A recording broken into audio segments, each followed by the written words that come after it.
ನಮಸ್ತೆ ವೀಕ್ಷಕರೇ, ಕರುನಾಡೆ ನಿಮಗಾಗಿ ಯೂಟ್ಯೂಬ್ ವಾಹಿನಿಗೆ ತಮ್ಮೆಲ್ಲರಿಗೂ ಸ್ವಾಗತ ಸುಸ್ವಾಗತ. ನಾನು ತೇಜಸ್ವಿನಿ.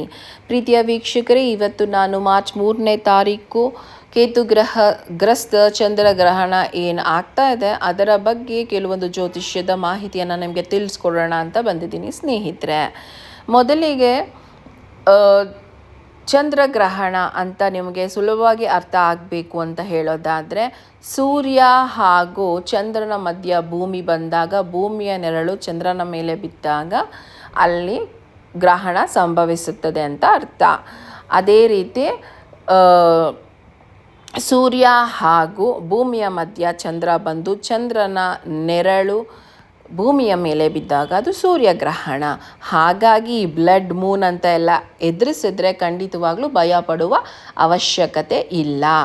ಹಾಗೆ ಇನ್ನು ಜ್ಯೋತಿಷ ಶಾಸ್ತ್ರದಲ್ಲಿ ಹೇಳೋಕೆ ಹೋದರೆ ಅಫೆಕ್ಟ್ ಇದೆಯಾ ರಾಶಿಗಳ ಮೇಲೆ ಅಂತ ಹೇಳಿದ್ರೆ ಖಂಡಿತವಾಗ್ಲೂ ಇದೆ. ಹೆಚ್ಚಿನ ಪ್ರಭಾವ ಯಾವ ರಾಶಿಗಳ ಮೇಲೆ ಅಂತ ಅಂದರೆ, ನಿಮ್ಮ ಒಂದು ಮನೆಯಲ್ಲಿ ಗ್ರಹಣ ನಡೀತಾ ಇದ್ದರೆ, ಈಗ ಸಿಂಹ ರಾಶಿಯಲ್ಲಿ ಕೇತುಗ್ರಸ್ತ ಚಂದ್ರಗ್ರಹಣ ನಡೀತಾ ಇದೆ, ಹಾಗಾಗಿ ನಿಮ್ಮ ಮನೆಯಲ್ಲಿ ಗ್ರಹಣ ನಡೀತಾ ಇದ್ದರೆ ಅಥವಾ ನಿಮ್ಮ ಮನೆಯಿಂದ 4ನೇ ಮನೆ, 8ನೇ ಮನೆ ಹಾಗೂ 12ನೇ ಮನೆಯಲ್ಲಿ ಗ್ರಹಣವು ಸಂಭವಿಸಿದ್ರೆ ಅವರಿಗೆ ಹೆಚ್ಚಿನ ಕೆಡುಕು ಉಂಟಾಗುತ್ತೆ. ಆ ಒಂದು ವಿಚಾರದಲ್ಲಿ ಮಾತ್ರ, ಆ ಮನೆಗೆ ಸಂಬಂಧಪಟ್ಟ ಹಾಗೆ ಮಾತ್ರ ಸ್ನೇಹಿತರೆ, ಅದು ಕೇವಲ 15 ದಿನಗಳು ಮಾತ್ರ ಆ ಒಂದು ಪ್ರಭಾವ ಇರುತ್ತೆ.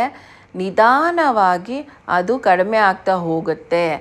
ಈಗ ಅದು ಹೇಗೆ ಹೇಳಬೇಕು ಅಂದರೆ, ನಿಮ್ಮ ವೈಯಕ್ತಿಕ ಜಾತಕದಲ್ಲಿ ಅಷ್ಟಕ ವರ್ಗ ಅಂತ ಇರುತ್ತೆ. ಈ ಅಷ್ಟಕ ವರ್ಗದಲ್ಲಿ ಚಂದ್ರನು ಎಷ್ಟು ಬಲವಾಗಿದ್ದಾನೆ ಆ ಒಂದು ಮನೆಯಲ್ಲಿ, ಅದರ ಮೇಲೆ ಕೂಡ ನಿಮಗೆ ಕೆಡುಕು ಹಾಗೂ ಒಳ್ಳೆಯದು ಕೂಡ ಆಗ್ತಾ ಬರುತ್ತೆ. ಸೊ ಹಾಗಾಗಿ ಅಷ್ಟಕ ವರ್ಗದಲ್ಲಿ ಏನಾದರೂ ನಿಮ್ಮ ಆ ಒಂದು ಗ್ರಹಣ ನಡೆಯುವಂಥ ಮನೆಯಲ್ಲಿ ಚಂದ್ರನಿಗೆ 5 ಮತ್ತು 5ಕ್ಕಿಂತ ಹೆಚ್ಚಿನ ಅಂಕ ಇದ್ದರೆ ನೀವು ಗ್ರಹಣದ ಬಗ್ಗೆ ವರಿ ಮಾಡುವ ಅವಶ್ಯಕತೆ ಖಂಡಿತ ಇಲ್ಲ ಸ್ನೇಹಿತರೆ. ಇದಿಷ್ಟು ಹೇಳ್ತೀನಿ. ಅದರ ಜೊತೆ ಯಾವ್ಯಾವ ರಾಶಿಯ ಮೇಲೆ ಯಾವ ರೀತಿಯಾದ ಪ್ರಭಾವ ಬೀರುತ್ತೆ ಈ ಒಂದು ಕೇತುಗ್ರಸ್ತ ಚಂದ್ರಗ್ರಹಣ ಅನ್ನೋದನ್ನು ಹೇಳೋಕ್ಕೂ ಮುಂಚೆ ಗ್ರಹಣದ ಸಮಯ ಅನ್ನೋದನ್ನು ಕೂಡ ನಿಮ್ಗೆ ಹೇಳಬೇಕಾಗತ್ತೆ. ಹಾಗೂ ಗೋಚರವಾಗ್ತಿದೆಯಾ ಭಾರತದಲ್ಲಿ ಅನ್ನೋದು ಕೂಡ ಹೇಳಬೇಕಾಗತ್ತೆ. ಖಂಡಿತವಾಗೂ ಭಾರತದಲ್ಲೂ ಕೂಡ ಸ್ವಲ್ಪ ಸಮಯ ಈ ಒಂದು ಕೇತುಗ್ರಸ್ತ ಚಂದ್ರಗ್ರಹಣ ಗೋಚರ ಆಗ್ತಿದೆ ಸ್ನೇಹಿತರೆ. ಆದರೆ ಗ್ರಹಣದ ಸಮಯ ಬಂದು ಮಧ್ಯಾಹ್ನ 3:33ರಿಂದ ಸಂಜೆ 6:47ರವರೆಗೆ ಇರುತ್ತೆ. ಭಾರತದಲ್ಲಿ ಚಂದ್ರ ಅನ್ನೋದು, ಸೂರ್ಯ ಹೋಗಿ ಚಂದ್ರ ಬರ್ತಾನಲ್ವ, ಮೂನ್ ರೈಸ್ ಆಗುತ್ತಲ್ಲ, ಆ ಒಂದು ಸಮಯದಲ್ಲಿ ಅಂತ ಹೇಳಕ್ಕೆ ಹೋದರೆ 6:33ರಿಂದ 6:47ರವರೆಗೂ ನೀವು ಇದನ್ನು ನೋಡಬಹುದು ಕೂಡ. ಹಾಗಾಗಿ ಗ್ರಹಣ ಗೋಚಾರ ಆಗ್ತಿದೆ ನಮ್ಮ ಭಾರತದಲ್ಲಿ ಅಂದಾಗ ನಾವೇನು ಮಾಡಬೇಕು, ನಮ್ಮ ಪೂಜೆ, ದೇವರ ಒಂದು ಪೂಜೆ ಸಾಮಗ್ರಿಗಳನ್ನ ನಾವು ಗ್ರಹಣ ಆದ ನಂತರ ಅಂದರೆ ಒಂದು 7 ಗಂಟೆ ಸುಮಾರಿಗೆ ಅದನ್ನು ತೊಳೆದು ಸ್ವಚ್ಛವಾಗಿ ದೇವರ ಪೂಜೆಗಳನ್ನ ಮಾಡಿಕೊಂಡು ತದನಂತರ ಅಡುಗೆಯನ್ನು ಮಾಡಿ ಊಟ ಮಾಡೋದ್ರಿಂದ ಒಳ್ಳೆಯದು ಅಂತ ಹೇಳಬಹುದು. ಹಾಗಾಗಿ ಮಧ್ಯಾಹ್ನ 3 ಗಂಟೆ ಒಳಗೆ ನೀವು ಮಧ್ಯಾಹ್ನದ ಊಟನ ಮುಗಿಸ್ಕೊಂಡ್ರೆ ನೆಕ್ಸ್ಟ್ ನೀವು 7 ಗಂಟೆವರೆಗೂ ಏನೂ ತಿಂದಿಲ್ಲ ಅಂದಾಗ ನಿಮ್ಮ ದೇಹದ ಮೇಲೆ ಕೂಡ ಯಾವುದೇ ರೀತಿಯಾದ ಕೆಟ್ಟ ಪ್ರಭಾವ ಬೀರೋದಿಲ್ಲ ಈ ಒಂದು ಗ್ರಹಣ ಸಮಯ. ಹಾಗಾಗಿ ಏನನ್ನು ನೀವು ಆವಾಗ ಸೇವಿಸೋಕ್ಕೆ ಹೋಗಬೇಡಿ. ಈಗ ಬನ್ನಿ, ನಾವು ಯಾವ ರಾಶಿಗೆ ಯಾವ ರೀತಿಯಾದ ಪ್ರಭಾವ ಇರುತ್ತೆ, ಯಾವುದ್ರ ಬಗ್ಗೆ ನೀವು ಯೋಚನೆ ಮಾಡಿ ಹೆಜ್ಜೆ ಇಡಬೇಕು ಈ ಒಂದು 15 ದಿನಗಳಲ್ಲಿ ಅಂತ ಹೇಳೋಕ್ಕೋದ್ರೆ, ಮೊದಲಿಗೆ ಇದು ಸಿಂಹ ರಾಶಿಯಲ್ಲೇ ನಡೀತಿರೋದ್ರಿಂದ ಮೊದಲನೇ ಮನೆ ಯಾವಾಗಲೂ ನಮ್ಮ ಒಂದು ಸೆಲ್ಫ್ ಅಂದರೆ ನಾವು ಹಾಗೂ ನಮ್ಮ ದೇಹವನ್ನು ಇದು ಹೇಳುತ್ತೆ. ಆ ರೀತಿಯಲ್ಲಿ ನೋಡೋಕೆ ಹೋದಾಗ ನಿಮ್ಮಲ್ಲಿ ಇದು ಚಂದ್ರಗ್ರಹಣ ಆಗಿರೋದ್ರಿಂದ ನಿಮ್ಮ ಒಂದು ಮೈಂಡ್ ಸೆಟ್ಟು ಸ್ವಲ್ಪ ಕೆಡುತ್ತೆ. ನಿಮ್ಮ ಆಲೋಚನೆಗಳು ಸ್ವಲ್ಪ ಕೆಡುಕು ಉಂಟಾಗತ್ತೆ ನಿಮ್ಮ ಆಲೋಚನೆಗಳಲ್ಲಿ. ಅದನ್ನು ನೀವು ಸ್ವಲ್ಪ ಯಾವುದೇ ರೀತಿಯಾದ ಆಲೋಚನೆಗಳು ಬಂದ್ರೂ ನಿಮ್ಮಲ್ಲಿ ಅದು ತಪ್ಪಾಗಿರೋದ್ರಿಂದ ಆ ಒಂದು 15 ದಿನದಲ್ಲಿ ಯಾವುದೇ ರೀತಿಯಾದ ಡಿಸಿಷನ್ನ ನೀವು ತಗೊಳ್ಳೋಕ್ಕೆ ಹೋಗಬೇಡಿ. ಹಾಗೂ ನಿಮ್ಮ ಪತಿ ಅಥವಾ ಪತ್ನಿಯ ಒಂದು ಮೈಂಡ್ ಸೆಟ್ಟು ಕೂಡ ಹಾಳಾಗಬಹುದು, ಕಲಹ ಉಂಟಾಗಬಹುದು. ಅದರ ಬಗ್ಗೆ ಕೂಡ ನೀವು ಸ್ವಲ್ಪ ಎಚ್ಚರ ವಹಿಸೋದು ಒಳ್ಳೆಯದು. ಹಾಗೆ ಇನ್ನು ನಿಮ್ಮ ರಾಶಿಯಿಂದ 2ನೇ ಮನೆ ಅಂತ ನೋಡೋಕೆ ಹೋದರೆ ಅದು ಕಟಕ ರಾಶಿಯಾಗಿರುತ್ತೆ. ಕಟಕ ರಾಶಿಯವರಿಗೆ ಯಾವ ರೀತಿಯಾದ ಒಂದು ಪರಿಣಾಮ ಬೀರುತ್ತೆ ಅಂತ ಹೋದರೆ, ಅವರಿಗೆ 2ನೇ ಮನೆಯನ್ನು ನಾವು ವಾಕ್ಚಾತುರ್ಯ, ಮಾತುಕತೆ ಇದಕ್ಕೆ ಹೇಳ್ತೀವಿ, ಹಾಗೂ ಕುಟುಂಬ ಅಂತ ಹೇಳ್ತೀವಿ. ಇದ್ರ ಬಗ್ಗೆ ಹೇಳೋಕೆ ಹೋದರೆ ಅವರು ಸ್ವಲ್ಪ ಅವರ ಮಾತಿನಿಂದ ಕುಟುಂಬದಲ್ಲಿ ಮನಸ್ತಾಪ ಉಂಟು ಮಾಡ್ಕೋಬಹುದು. ಹಾಗಾಗಿ ಮಾತಿನ ಮೇಲೆ ಎಚ್ಚರ ವಹಿಸಬೇಕು ಕಟಕ ರಾಶಿಯವರು. ಇನ್ನು ನಿಮ್ಮ ಮನೆಯಿಂದ 3ನೇ ಮನೆಯಲ್ಲಿ ಸಂಭವಿಸೋದು ಯಾರಿಗೆ ಅಂದರೆ ಅದು ಮಿಥುನ ರಾಶಿಯವರಿಗೆ. ಮಿಥುನ ರಾಶಿಯವರಿಗೆ 3ನೇ ಮನೆ ಅಂತ ಹೇಳೋಕೆ ಹೋದಾಗ ಅದು ಅವರ ಒಡ ಹುಟ್ಟಿದವರು, ಅಂದರೆ ಒಡ ಹುಟ್ಟಿದವರಲ್ಲೂ ಅವರಿಗಿಂತ ಚಿಕ್ಕವರು, ಅವರ ಜೊತೆ ಯಾವುದೇ ರೀತಿಯಾದ ಕಲಹ ಉಂಟಾಗ್ಬೋದು. ಅದರಲ್ಲಿ ಎಚ್ಚರ ವಹಿಸ್ಕೊಳ್ಳಿ. ಹಾಗೂ ಶಾರ್ಟ್ ಟ್ರಾವೆಲ್ ಅಂದರೆ ಒಂದೇ ದಿನದಲ್ಲಿ ಹೋಗಿ ಬರುವಂಥದ್ದು ಯಾವುದೇ ವಿಚಾರಗಳಿರುತ್ತಲ್ಲ, ಅಂಥ ವಿಚಾರದಲ್ಲಿ ಸ್ವಲ್ಪ ಏನಾನ ಕಳ್ಕೊಳ್ಳೋ ಅಂಥದ್ದು ಅಥವಾ ಮನಸ್ಸಿಗೆ ನೆಮ್ಮದಿ ಇರೋಲ್ಲ, ಹೋಗಿ ಬಂದರು ಇಂಥದ್ದು ಆಗತ್ತೆ. ಹಾಗಾಗಿ ಈ ಒಂದು 15 ದಿನಗಳಲ್ಲಿ ಸ್ವಲ್ಪ ಎಚ್ಚರವಾಗಿ ಹೋಗಲೇಬೇಕಾಗತ್ತೆ ಎಲ್ಲಾದರೂ ಹೋಗಬೇಕು ಅನ್ನೋ ವಿಚಾರದಲ್ಲಿ. ಆದರೆ ಅದು ಅಷ್ಟು ನಿಮಗೆ ಸುಖವನ್ನು ತಂದು ಕೊಡಲ್ಲ ಅಂತ ಹೇಳಬಹುದು ಅಷ್ಟೇ ಹೊರತು ಬೇರೆ ಯಾವುದೇ ರೀತಿಯ ತೊಂದರೆ ಇಲ್ಲ ಮಿಥುನ ರಾಶಿಯವರಿಗೆ. ಇನ್ನು ವೃಷಭ ರಾಶಿಯವರಿಗೆ 4ನೇ ಮನೆಯಲ್ಲಿ ಒಂದು ಕೇತುಗ್ರಸ್ತ ಚಂದ್ರಗ್ರಹಣ ನಡೀತಾ ಇದೆ. ಹಾಗಾಗಿ ಅವರು ಸುಖ ಸ್ಥಾನದ ಮೇಲೆ ಹೊಡೆತ ಬೀಳತ್ತೆ. ಅವರಿಗೆ ನೆಮ್ಮದಿ ಅನ್ನೋದು ಸ್ವಲ್ಪ ಹಾಳಾಗುತ್ತೆ ಈ ಒಂದು 15 ದಿನ. ಹಾಗಾಗಿ ನೀವು ಸ್ವಲ್ಪ ದೇವತಾ ಕಾರ್ಯಗಳಲ್ಲಿ ತೊಡಗೋದ್ರಿಂದ, ಮೆಡಿಟೇಷನ್ ಮಾಡೋದ್ರಿಂದ ಹೆಚ್ಚಿನ ಪ್ರಭಾವ ಬೀರೋದಿಲ್ಲ ನಿಮಗೆ. ಇನ್ನು ಮೇಷರಾಶಿಯವರಿಗೆ ಇದು 5ನೇ ಮನೆಯಲ್ಲಿ ನಡೀತಾ ಇದೆ. ಇದು ಬಂದುಬಿಟ್ಟು 5ನೇ ಮನೆ ಅಂತ ಅಂದಾಗ ಪೂರ್ವ ಪುಣ್ಯ ಸ್ಥಾನ ಆಗಿರುತ್ತೆ. ಹಾಗೂ ಮಕ್ಕಳ ಬಗ್ಗೆ ಕೆಲವು ಯೋಚನೆಗಳು ಬರ್ಬೋದು ಅನ್ನೋದು ಬಿಟ್ಟರೆ ಬೇರೆ ಯಾವುದೇ ರೀತಿಯಾದ ತೊಂದರೆ ಇಲ್ಲ ಮೇಷರಾಶಿಯವರಿಗೆ. ಇನ್ನು 6ನೇ ಮನೆ ಅಲ್ಲಿ ನಡೆಯೋದು ಮೀನರಾಶಿಯವರಿಗೆ. 6ನೇ ಮನೆಯಲ್ಲಿ ನಡೆಯುತ್ತಿರೋದ್ರಿಂದ ಸ್ವಲ್ಪ ಆರೋಗ್ಯದ ಬಗ್ಗೆ ಕೂಡ ನೋಡಬೇಕಾಗತ್ತೆ. ಹಾಗೂ ಶತ್ರುಗಳು ಏನಿರ್ತಾರೆ ಅವರು ಸ್ವಲ್ಪ ಕೆಡುಕು ಉಂಟು ಮಾಡ್ತಾರೆ ಅಂತ ನಿಮ್ಗೆ ಅನಿಸುತ್ತೆ. ಆದರೆ ನೀವು 2 ಹೆಜ್ಜೆ ಹಿಂದೆ ಇಡೋದು ಒಳ್ಳೆಯದು. 15 ದಿನಗಳ ನಂತರ ಎಲ್ಲವೂ ಸುಧಾರಿಸ್ಕೊಳ್ಳುತ್ತೆ. ಹಾಗೂ ದಿನನಿತ್ಯದ ಕೆಲಸ ಕಾರ್ಯಗಳನ್ನ ಕೂಡ 6ನೇ ಮನೆಯಿಂದ ನೋಡ್ತೀವಿ. ಅಲ್ಲಿ ನಿಮಗೆ ಒಂದು ಸ್ವಲ್ಪ ಒತ್ತಡ ಉಂಟಾಗ್ಬೋದು ಅನ್ನೋದು ಬಿಟ್ಟರೆ ಬೇರೆ ಯಾವುದೇ ರೀತಿಯಾದ ತೊಂದರೆ ಇಲ್ಲ.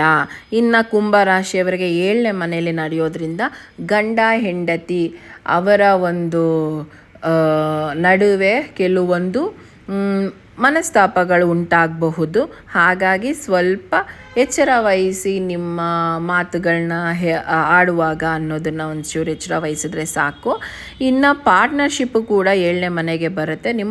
ಯಾವುದಾದ್ರು ಬಿಸ್ನೆಸ್ ಮಾಡ್ತೀರ ನೀವು, ನಿಮ್ಮ ಪಾರ್ಟ್ನರ್ಸ್ ಜೊತೆ ಕೂಡ ನಿಮಗೆ ಕೆಲವೊಂದು ಮಿಸ್ಅಂಡರ್ಸ್ಟ್ಯಾಂಡಿಂಗ್ ಬರಬಹುದು. ಅದ್ರ ಬಗ್ಗೆ ಕೂಡ ನೀವು ಸ್ವಲ್ಪ ಯೋಚನೆ ಮಾಡಿ. ಇನ್ನು ಮಕರ ರಾಶಿಯವರಿಗೆ 8ನೇ ಮನೆಯಲ್ಲಿ ಇದು ನಡೀತಿರೋದ್ರಿಂದ ಇದು ಒಂದು ಟ್ರಾನ್ಸ್ಫಾರ್ಮೇಷನ್. ನೀವು ಒಂದು ಬೇರೆ ವ್ಯಕ್ತಿಯಾಗಿ ನೀವು ಬದಲಾಗುವಂಥದ್ದು. ಹಾಗೂ ಇದು ಇನ್ನೊಂದು ಬಂದು ನಿಮ್ಮ ಇನ್ಲಾಸ್ ಅಂದರೆ ನಿಮ್ಮ ಅತ್ತೆ ಮಾವ ಅವರ ಮನೆಯಲ್ಲಿ ಅವರ ಒಂದು ಇನ್ವಾಲ್ವ್ಮೆಂಟ್ ಸ್ವಲ್ಪ ಜಾಸ್ತಿ ಆಗುವಂಥದ್ದು, ಅವರ ಜೊತೆ ನಿಮಗೆ ಕೆಲವೊಂದು ಮನಸ್ತಾಪ ಆಗುವಂಥದ್ದು ಆಗಬಹುದು. ಇನ್ನು ಧನುರಾಶಿಯವರಿಗೆ ಸ್ವಲ್ಪ ತಂದೆಯ ಆರೋಗ್ಯದ ಬಗ್ಗೆ ನೋಡಬೇಕಾಗತ್ತೆ 9ನೇ ಮನೆಯಲ್ಲಿ ಗ್ರಹಣ ನಡೆಯೋದ್ರಿಂದ. ಹಾಗೂ ಲಾಂಗ್ ಜರ್ನಿ, ನೀವು ಒಂದು 3 ದಿನ 4 ದಿನ ಜರ್ನಿ ಮಾಡಬೇಕು ಅಂತ ಇದ್ದರೆ ಈ 15 ದಿನ ನೀವು ಅವಾಯ್ಡ್ ಮಾಡಿದ್ರೆ ಒಳ್ಳೆಯದು. ಇಲ್ಲ ಅಂದರೆ ಅದರಿಂದ ನಿಮಗೆ ಅಷ್ಟು ಖುಷಿ ಸಿಗೋದಿಲ್ಲ ಅನ್ನೋದು ಕಾಣ್ತಾ ಇದೆ. ಮತ್ತು ವೃಶ್ಚಿಕ ರಾಶಿಯವರಿಗೆ 10ನೇ ಮನೆಯಲ್ಲಿ ಇದು ನಡೀತಾ ಇದೆ. 10ನೇ ಮನೆಯಲ್ಲಿ ನಡೀತಿದ್ರೆ ಕರಿಯರ್ ಶಿಫ್ಟ್, ಕೆಲಸದಲ್ಲಿ ಒಂದು ಒಳ್ಳೆಯ ಬದಲಾವಣೆಯನ್ನು ನೀವು ಕಾಣ್ತೀರಾ. ಒಳ್ಳೆಯದು ಕೂಡ ಇದೆ ನೋಡಿ ಗ್ರಹಣದಲ್ಲಿ. ಇನ್ನು ತುಲಾ ರಾಶಿಯವರಿಗೆ 11ನೇ ಮನೆಯಲ್ಲಿ ಇದು ಸಂಭವಿಸುತ್ತದೆ. ಅವ್ರಿಗೂ ಜಾಸ್ತಿ ಎಫೆಕ್ಟ್ ಏನೂ ಇರೋದಿಲ್ಲ. ಅದು ಒಂದು ಗೇನ್ ಹೌಸಲ್ಲಿ ಅಂದರೆ ಲಾಭ ಸ್ಥಾನದಲ್ಲಿ ಗ್ರಹಣ ಸಂಭವಿಸುತ್ತಿದೆ. ಅವರು ಕೂಡ ಯಾವುದೇ ರೀತಿಯಾದ ವರಿ ಮಾಡ್ಕೊಳ್ಳೋ ಅಂಥದ್ದು ಏನೂ ಇಲ್ಲ, ಒಳ್ಳೆಯದೇ ಇದೆ ಅವರಿಗೆ. ಇನ್ನು ಮುಂದಿನದ್ದು ಕನ್ಯಾ ರಾಶಿ. ಕೊನೆಯದಾಗಿ ಕನ್ಯಾ ರಾಶಿ ಬಗ್ಗೆ ಹೇಳೋಣ. ಕನ್ಯಾ ರಾಶಿಯವರಿಗೆ 12ನೇ ಮನೆಯಲ್ಲಿ ಇದು ಸಂಭವಿಸುತ್ತಿದೆ. 12ನೇ ಮನೆಯಲ್ಲಿ ಇದು ಸಂಭವಿಸುವಾಗ ಯಾವ ರೀತಿಯಾದ ಒಂದು ತೊಂದರೆ ಆಗ್ಬೋದು ಅಂತ ಅಂದರೆ ಇದನ್ನು ನಾವು ಲಾಸ್ ಹೌಸ್ ಅಂತ ಕರಿತೀವಿ.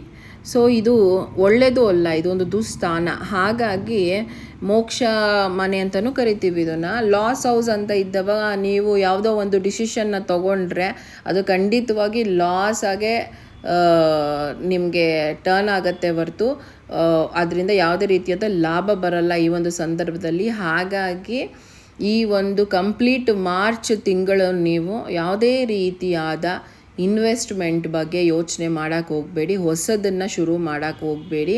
ಹಾಗೆ ಇನ್ನೊಂದು ಹೇಳಬೇಕು ಅಂತಂದರೆ ಸೆಕ್ಷುವಲ್ ಬೆಡ್ ಕಂಫರ್ಟು ಇದರಲ್ಲಿ ಸ್ವಲ್ಪ ಜಾಸ್ತಿ ನೀವು ಒಬೇಸ್ಡ್ ಆಗ್ತೀರಾ.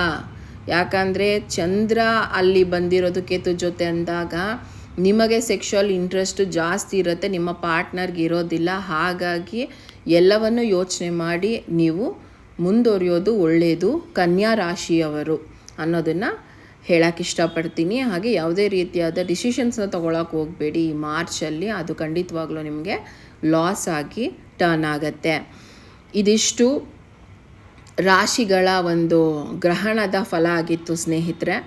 ಹಾಗೆ ನಾನು ಆಗಲೇ ಹೇಳಿರೋ ಹಾಗೆ ಇದು ಕೆಲವ್ರಿಗೆ ನಾನು ಹೇಳ್ದಾಗೆ ಆಗಿರಬಹುದು, ಕೆಲವ್ರಿಗೆ ಆಗದೇನೂ ಇರ್ಬೋದು.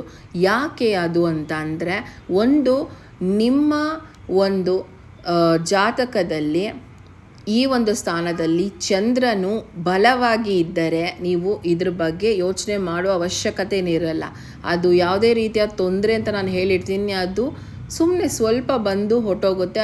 ಆ ಒಂದು ಎಫೆಕ್ಟು ಕೂಡ ನಿಮಗೆ ಗೊತ್ತಾಗೋದಿಲ್ಲ. ಅದೇ ಏನಾದರೂ ಅಷ್ಟಕ ವರ್ಗದಲ್ಲಿ ಚಂದ್ರನ ಬಲ ವೀಕ್ ಆಗಿತ್ತು ಅಂದರೆ ತುಂಬಾ ಹೆಚ್ಚಿನ ಕೆಟ್ಟ ಪ್ರಭಾವವನ್ನು ಕೂಡ ನೀವು ನೋಡ್ತೀರಾ. ಹಾಗಾಗಿ ಮೇಜರಾಗಿ ನೀವು ಯಾವುದೇ ಡಿಸಿಷನ್ನ ತಗೋಬೇಕು ಈ ಒಂದು ಮಾರ್ಚ್ ತಿಂಗಳಲ್ಲಿ ಅಂತ ಇದ್ದರೆ ನಿಮ್ಮ ವೈಯಕ್ತಿಕ ಜಾತಕವನ್ನು ನೀವು ತೋರಿಸಿದ್ರೆ ಖಂಡಿತವಾಗಿಯೂ ಅದು ಒಳ್ಳೆಯದಾಗತ್ತೆ ನಿಮಗೆ ಅಂತ ಅನ್ನೋದನ್ನು ಮಾತ್ರ ನಾನು ಹೇಳ್ತಾ ಇದ್ದೀನಿ ಸ್ನೇಹಿತರೆ.